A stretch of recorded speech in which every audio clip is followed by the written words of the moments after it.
मार्क्सवाद के 3 स्रोत और 3 घटक भाग।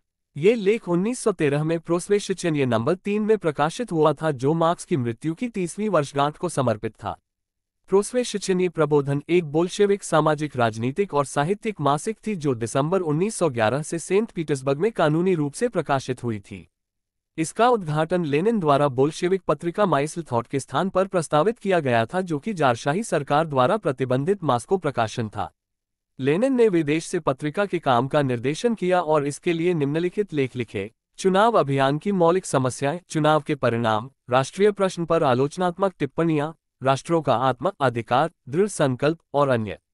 प्रथम विश्व युद्ध की पूर्व संध्या पर जून 1914 में जारशाही सरकार द्वारा पत्रिका को दबा दिया गया था। प्रकाशन 1917 की शरद ऋतु में फिर से शुरू किया गया, लेकिन केवल एक दोहरा अंक सामने आया।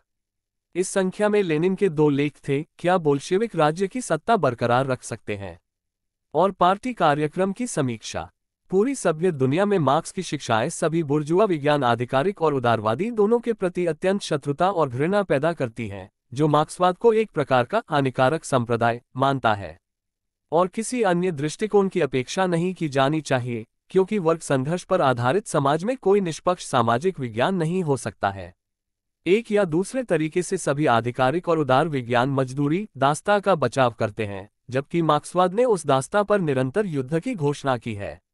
वेतनभोगी गुलाम समाज में विज्ञान से निष्पक्षता की उम्मीद करना उतना ही मूर्खतापूर्ण है जितना कि निर्माताओं से इस सवाल पर निष्पक्षता की उम्मीद करना कि क्या पूंजी के मुनाफे को कम करके श्रमिकों की मजदूरी नहीं बढ़ाई जानी चाहिए। पर यही नहीं है। दर्शनशास्त्र का इतिहास और सामाजिक विज्ञान का इतिहास पूर्ण स्पष्टता के साथ दिखाता है कि मार्क्सवाद में सांप्रदायिकता जैसा कुछ भी नहीं है, इस अर्थ में कि यह एक छिपा हुआ डरपोक सिद्धांत है, एक ऐसा सिद्धांत जो विकास के उच्च पद से दूर उत्पन्न हुआ है।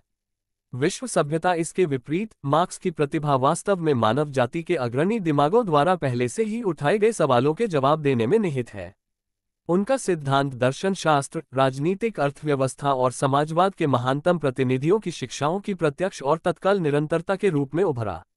मार्क्सवादी सिद्धांत सर्वशक्तिमान है क्योंकि यह सत्य है, यह व्यापक और सामंजस्यपूर्ण है और लोगों को किसी भी प्रकार के अंधविश्वास, प्रतिक्रिया या बुर्जुआ उत्पीड़न के बचाव के साथ असंगत विश्व दृष्टिकोण प्रदान करता है।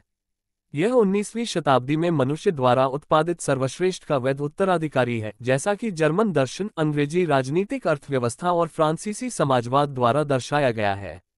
मार्क्सवाद के ये 3 स्रोत, जो इसके घटक भी हैं, हम संक्षेप में रेखांकित करेंगे। प्रथम, मार्क्सवाद का दर्शन भौतिकवाद है। यूरोप के पूरे आधुनिक इतिहास में और विशेष रूप से फ्रांस में 18वीं शताब्दी के अंत में, जहां हर तरह के मध्ययुगीन कचरे के खिलाफ, संस्थानों और विचारों में दास्ता के खिलाफ एक दृढ़ संघर्ष चलाया गया था, भौतिकवाद एकमात्र दर्शन साबित हुआ है जो सुसंगत है, प्राकृतिक विज्ञान की सभी शिक्षाओं के प्रति सच्चा और अंधविश्वास आदि के प्रति शत्रुतापूर्ण। इसलिए लोकतंत्र के दुश्मनों ने हमेशा भौतिकवाद को खंडन करने और उसे बदनाम करने के लिए अपने सभी प्रयास किए हैं और दार्शनिक आदर्शवाद के विभिन्न रूपों की वकालत की है, जो हमेशा एक या दूसरे तरीके से धर्म की रक्षा या समर्थन के बराबर होता है। मार्क्स और एंगेल्स ने दार्शनिक भौतिकवाद का सबसे दृढ़ तरीके से बचाव किया और बार बार समझाया कि इस आधार से प्रत्येक विचलन कितना गहरा गलत है। उनके विचार एंगेल्स, लुडविग फेउरबैक और एंटी डुरिन के कार्यों में सबसे स्पष्ट और पूरी तरह से सामने आए हैं, जो कम्युनिस्ट घोषणापत्र की तरह प्रत्येक वर्ग जागरूक कार्यकर्ता के लिए पुस्तिकाएं हैं। लेकिन मार्क्स 18वीं शताब्दी के भौतिकवाद पर नहीं रुके, उन्होंने दर्शन को उच्च स्तर तक विकसित किया। उन्होंने इसे जर्मन शास्त्रीय दर्शन की उपलब्धियों से समृद्ध किया, विशेष रूप से हेगेल की प्रणाली की, जिसने बदले में फायरबैक के भौतिकवाद को जन्म दिया। मुख्य उपलब्धि द्वंद्वात्मकता थी, अर्थात अपने पूर्णतम, गहनतम और सबसे व्यापक रूप में विकास का सिद्धांत, मानव ज्ञान की सापेक्षता का सिद्धांत जो हमें शाश्वत रूप से विकासशील पदार्थ का प्रतिबिंब प्रदान करता है।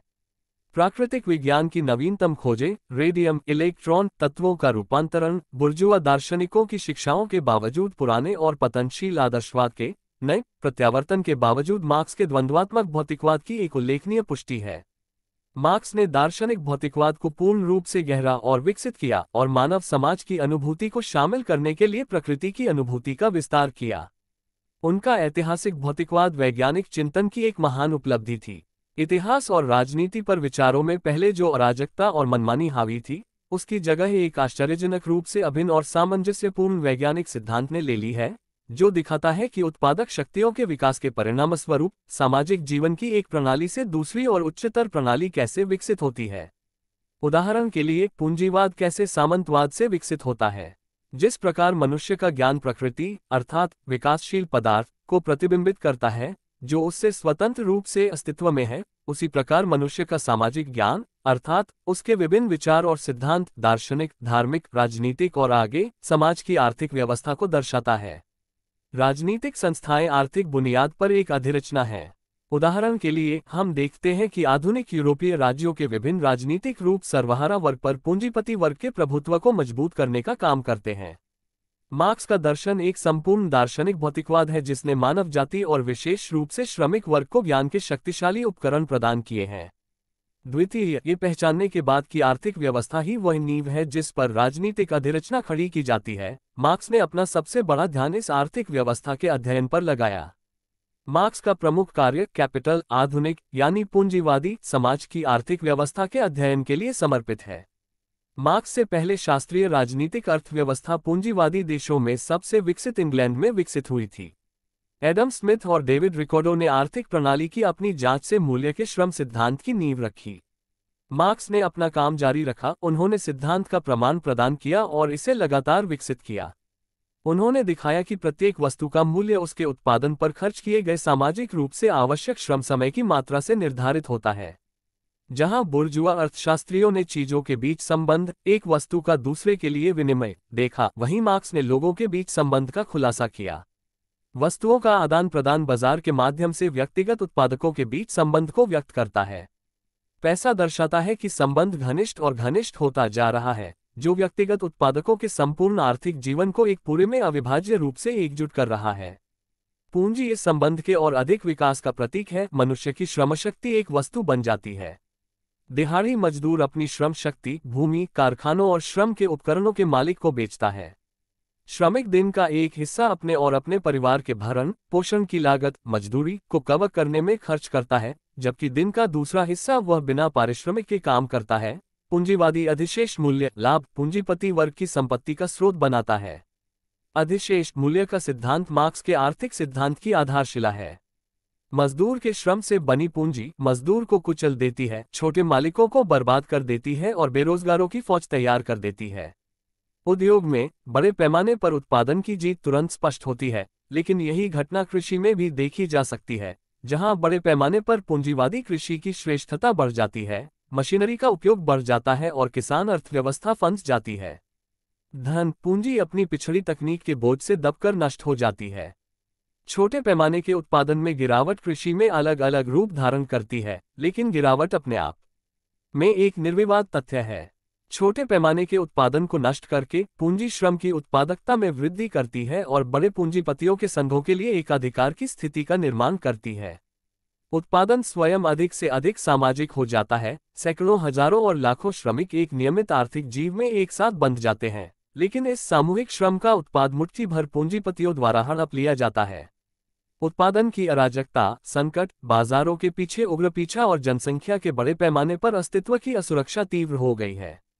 पूंजीवादी व्यवस्था पूंजी पर श्रमिकों की निर्भरता बढ़ाकर एकजुट श्रम की महान शक्ति का निर्माण करती है। मार्क्स ने पूंजीवाद के विकास को भ्रूणीय वस्तु अर्थव्यवस्था से, सरल विनिमय से, इसके उच्चतम रूपों से लेकर बड़े पैमाने पर उत्पादन तक का पता लगाया। और नए पुराने सभी पूंजीवादी देशों का अनुभव साल दर साल श्रमिकों की बढ़ती संख्या के लिए इस मार्क्सवादी सिद्धांत की सच्चाई को स्पष्ट रूप से प्रदर्शित करता है। पूंजीवाद पूरी दुनिया में विजयी हुआ है, लेकिन यह विजय पूंजी पर श्रम की विजय की प्रस्तावना मात्र है। तृतीय, जब सामंतवाद को उखाड़ फेंका गया और दुनिया में मुक्त पूंजीवादी समाज का उदय हुआ, तो यह तुरंत स्पष्ट हो गया कि इस स्वतंत्रता का मतलब मेहनतकश लोगों के उत्पीड़न और शोषण की एक नई व्यवस्था है। विभिन्न समाजवादी सिद्धांत तुरंत इस उत्पीड़न के प्रतिबिंब और विरोध के रूप में उभरे। हालांकि प्रारंभिक समाजवाद काल्पनिक समाजवाद था। इसने पूंजीवादी समाज की आलोचना की, इसकी निंदा की और इसकी निंदा की। इसने इसके विनाश का सपना देखा, इसमें बेहतर व्यवस्था का सपना देखा और अमीरों को शोषण की अनैतिकता के बारे में समझाने का प्रयास किया। लेकिन यूटोपियाई समाजवाद वास्तविक समाधान का संकेत नहीं दे सका। ये पूंजीवाद के तहत वेतन दास्ता की वास्तविक प्रकृति की व्याख्या नहीं कर सका, ये पूंजीवादी विकास के नियमों को प्रकट नहीं कर सका, या यह नहीं दिखा सका कि कौन सी सामाजिक शक्ति एक नए समाज का निर्माता बनने में सक्षम है। इस बीच यूरोप में और विशेष रूप से फ्रांस में सामंतवाद और भूदास प्रथा के पतन के साथ हुई तूफानी क्रांतियों ने सभी विकास के आधार और प्रेरक शक्ति के रूप में वर्गों के संघर्ष को और अधिक स्पष्ट रूप से प्रकट किया। हताश प्रतिरोध को छोड़कर सामंती वर्ग पर राजनीतिक स्वतंत्रता की एक भी जीत नहीं हुई। पूंजीवादी समाज के विभिन्न वर्गों के बीच जीवन और मृत्यु के संघर्ष को छोड़कर कोई भी पूंजीवादी देश कमोबेश स्वतंत्र और लोकतांत्रिक आधार पर विकसित नहीं हुआ। मार्क्स की प्रतिभा इस बात में निहित है कि विश्व इतिहास जो पाठ सिखाता है वह सबसे पहले उन्होंने ही निकाला और उस पाठ को लगातार लागू किया। उन्होंने जो कटौती की वह वर्ग संघर्ष का सिद्धांत है। राजनीति में लोग हमेशा धोखे और धोखे के मूर्खतापूर्ण शिकार रहे हैं, और वे हमेशा रहेंगे जब तक कि उन्होंने सभी नैतिक, धार्मिक, राजनीतिक और सामाजिक वाक्यांशों, घोषणाओं और वादों के पीछे किसी न किसी वर्ग के हितों की तलाश करना नहीं सीख लिया है। सुधारों और सुधारों के समर्थकों को पुरानी व्यवस्था के रक्षकों द्वारा हमेशा मूर्ख बनाया जाएगा जब तक कि उन्हें यह एहसास न हो जाए कि हर पुरानी संस्था, चाहे वह कितनी भी बर्बर और सड़ी हुई क्यों न हो, कुछ शासक वर्गों की ताकतों द्वारा चलती रहती है। और उन वर्गों के प्रतिरोध को कुचलने का केवल एक ही तरीका है, और वह ये है कि हमारे आसपास के समाज में ही उन ताकतों को खोजा जाए और अपनी सामाजिक स्थिति के कारण ऐसी शक्ति का गठन कर सकती है जो हमें नष्ट करने में सक्षम हो, पुराने और नए का निर्माण करना और संघर्ष के लिए उन ताकतों को प्रबुद्ध और संगठित करना। मार्क्स के दार्शनिक भौतिकवाद ने ही सर्वहारा वर्ग को उस आध्यात्मिक गुलामी से बाहर निकलने का रास्ता दिखाया है जिसमें सभी उत्पीड़ित वर्ग अब तक पड़े हुए थे। मार्क्स के आर्थिक सिद्धांत ने ही पूंजीवाद की सामान्य व्यवस्था में सर्वहारा वर्ग की सही स्थिति को स्पष्ट किया है। सर्वहारा वर्ग के स्वतंत्र संगठन अमेरिका से लेकर जापान और स्वीडन से लेकर दक्षिण अफ्रीका तक पूरी दुनिया में बहुआयामी रूप से सक्रिय हैं। सर्वहारा वर्ग अपना वर्ग संघर्ष चलाकर प्रबुद्ध और शिक्षित हो रहा है। ये स्वयं को बुर्जुआ समाज के पूर्वाग्रहों से मुक्त कर रहा है। यह अपने रैंकों को और अधिक बारीकी से एकजुट कर रहा है और अपनी सफलताओं का आकलन करना सीख रहा है। यह अपनी ताकतें मजबूत कर रहा है और अप्रत्याशित रूप से बढ़ रहा है।